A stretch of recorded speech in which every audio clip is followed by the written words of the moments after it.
Hello friends, स्वागत आहे पुन्हा एकदा तृप्ती टेल्समध्ये. बऱ्याचदा असं होतं की आपल्याला कळतच नाही की घरासाठी वेळ देऊ की स्वतःसाठी वेळ देऊ, ऑफिस महत्त्वाचं की स्वतःची तब्येत महत्त्वाची, स्वतःचं मानसिक संतुलन महत्त्वाचं की चाललेला रहाटगाडा, चाललेलं रुटीन हे महत्त्वाचं. अशा वेळेस एक कुठे ना कुठेतरी एवढा गोंधळ उडून जातो आणि त्या मनामध्ये उडलेला गोंधळाचा परिणाम आपल्या शरीरावरती दिसायला लागतो.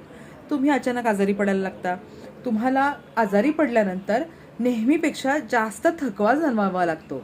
अशा वेळेला कोण काय म्हणतंय ह्याच्यापेक्षा तुमचं मन आणि बुद्धी तुम्हाला काय सांगते, तुमचं शरीर तुम्हाला काय सांगतंय हे जास्त महत्त्वाचं समजून ह्या सगळ्यांची सांगड घालूनच मगच निर्णय घ्या.